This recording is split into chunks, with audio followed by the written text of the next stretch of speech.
What's going on? It's your boy Connor Conflict back again. Dolphins just signed Cowboys left guard Connor Williams to a 2-year, $14 million deal with 7.5 guaranteed. The Dolphins continue to structure these contracts in a very beneficial way, in my opinion. 7.5 guaranteed basically means this is a 1-year deal, very low risk, pretty high reward. We'll break that down in this video. And I will also like to mention I love what the Dolphins are doing, that we didn't come out as soon as tampering started and drop a bunch of money like the Jaguars and sign whoever we wanted. We're being patient. We're seeing what the market dictates, and we're not overspending for guys like Laken Tomlinson.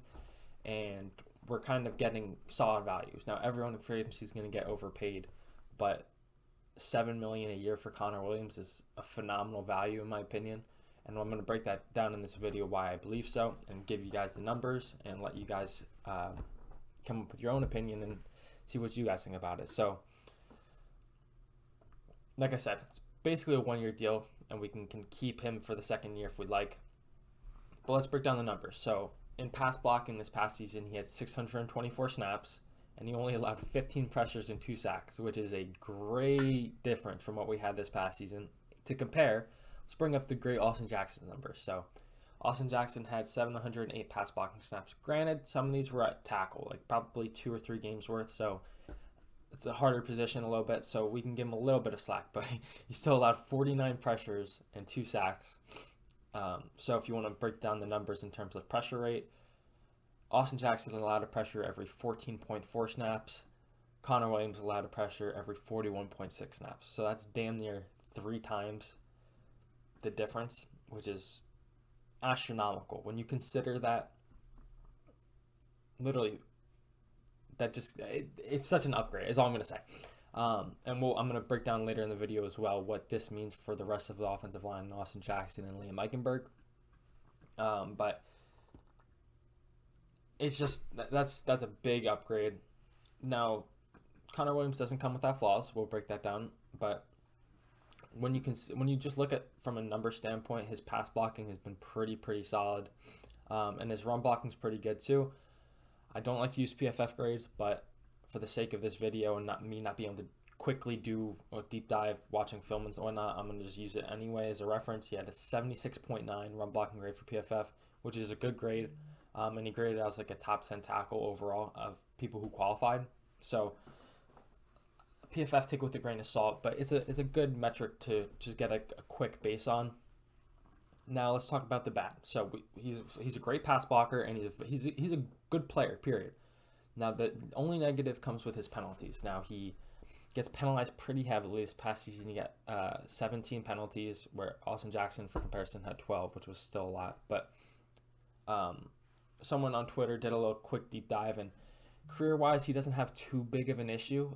It just kind of seems he had a couple of really bad games in a row. All right, so penalties are an issue, but like I said, they came like he got heavily penalized in a couple game stretch, but his career average isn't as bad as it seems.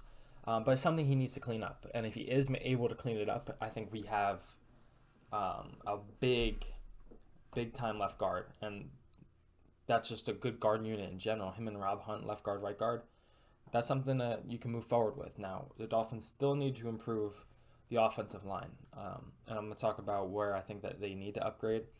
I think what this means for the rest of the line, let's not talk about upgrades first. Let's talk about what we have in-house. So right guard is Robert Hunt. Left guard is Connor Williams. So we have 3 holes potentially. See, now I think it'll be telling what the next moves are. But what I want the Dolphins to do, I think you let the young guys between Austin Jackson and Liam Eichenberg battle for left tackle, which is not the blind side. This is not the most important tackle spot on the line. It's right tackle. So you let these guys battle it out for left tackle.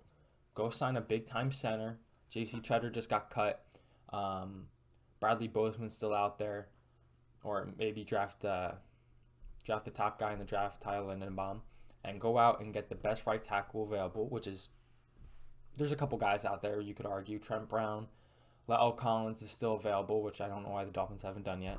And Darrell Williams from the Bills. There's some guys at right tackle. So I think they go out, sign a top center, sign a top right tackle, let the young guys compete for left tackle because it's not the blind side, and you keep it moving.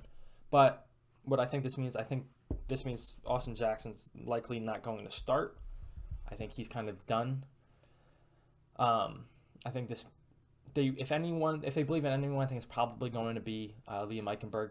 Despite Austin Jackson's athletic profile kind of fitting, I think he'll probably be more of a depth guy. But overall, I think this is a tremendous signing, especially for the value. You got to remember, he's getting paid less than damn near every single guard that's got signed. Laken Tomlinson signed for damn near twice the amount and is not that nearly better of a player, if a better player at all. So I think this is something to get excited about. And the way they're structuring their contracts, I still think there's something big looming, whether it's Teron Armstead or maybe a big weapon. Although, please don't sign Allen Robinson to a big deal. Please, please, please.